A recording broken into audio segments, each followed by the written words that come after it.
Hi, I'm Danny with eTrailer, and today we're going to be taking a look at our Blue Ox Hitch on our 2016 Chevy Traverse. Adding a hitch onto your Traverse is a great option if you're wanting to maximize space, maybe do some light-duty towing, or having a bike rack back here. So this actually hitch has one of the highest tongue weights out of the options we have here, so if you have a bunch of e-bikes, this is going to be a great option for you.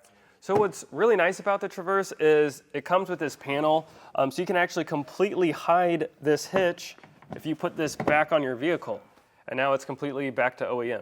So another thing about this hitch in particular is if you do decide to do some light duty towing with this vehicle, it comes with this bracket that allows you to put your 7-pull or your 4-pull wiring harness into there, which is nice. So this hitch has a 2" by 2" hitch receiver, which will accommodate most of your accessories. It also has a 5/8" pinhole here for your pin and clip. Now it doesn't come included with a pin and clip, but you can purchase one here at eTrailer, or it comes in most of your accessories.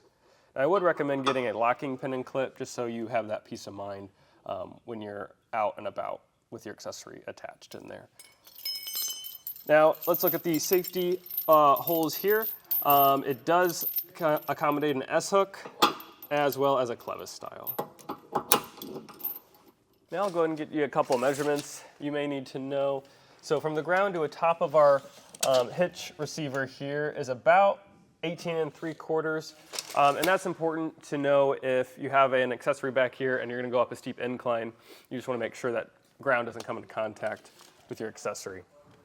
Now our next measurement here is from the center of our pinhole to the outside of our bumper, and that is about 6 inches. So that's important to know if you have a folding accessory and you don't want that to come in contact with your bumper. So our max towing capacity with this hitch is going to be 5,000 pounds, and that is the trailer plus whatever inside of it.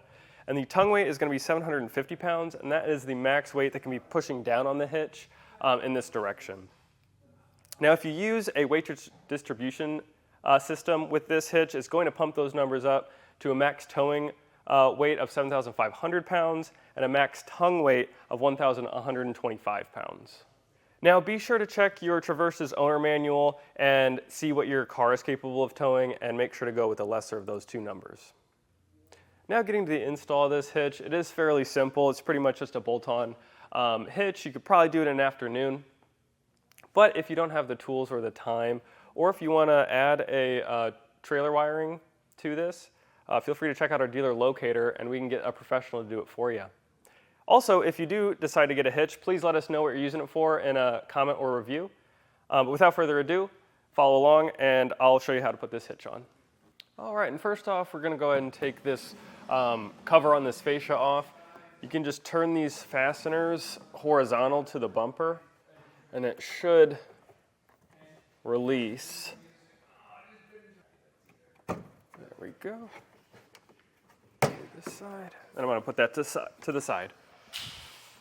All right, now I'm going to go ahead and drop this exhaust down, but first I'm going to put this strap on just so I can control the descent of it and all the weight's not pushing down.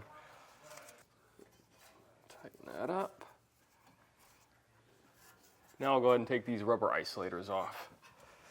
So there's 3 rubber isolators you want to remove. So there's one on the right side of the exhaust here, one on the left here, and then one on the back. I'm going to go ahead and get this one off. It helps if you spray some lubricant in there, maybe soapy water even, just to get these off.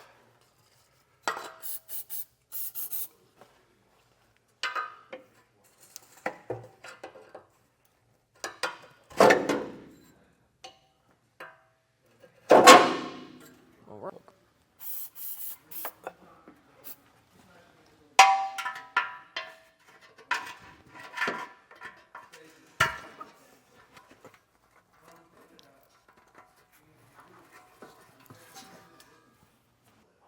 And once you get this last isolator off, you can lower that down just so you can get to these holes here. This last one was a little bit tricky to get to, but if you just spend some time, you can get it off. And now I'm going to go ahead and wire brush these weld nuts here, just to make sure there's no burrs that's going to stop us from putting in our hardware. So now with all 4 of these cleaned out on both sides, I'm going to go ahead and run our hardware in, and I'm gonna make sure it's going in nice and hand tight. And I'm just gonna run it down just to make sure we don't have any problems when we put on our hitch. And you have these toothed washers that come in the kit, and you're gonna wanna put those with the teeth facing the vehicle so it bites into that metal when you tighten it down. And now that we've done all that, we can go ahead and lift our hitch into place.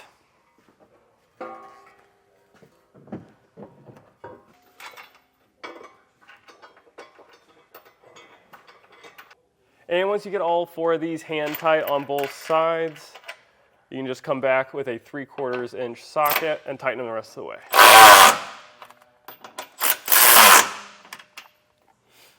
All right, now I'm going to go ahead and torque them all down to the specs in the instructions.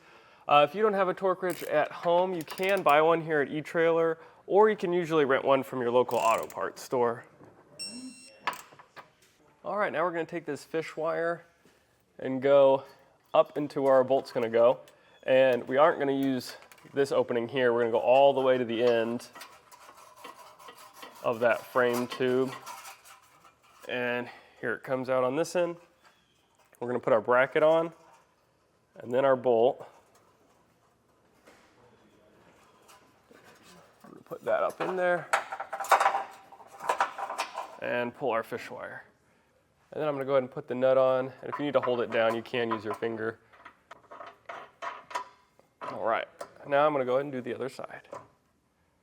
Now with both of those hand tight, I'm going to get them the rest of the way with a 3/4.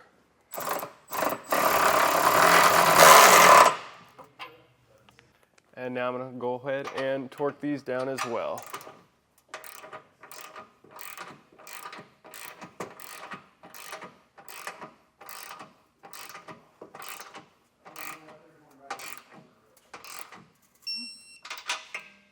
And once you put that exhaust back up into place, your hitch is installed and you're good to go. And that was a look on our Blue Ox Hitch on our Chevy Traverse. I'm Daniel with eTrailer. Thanks for watching.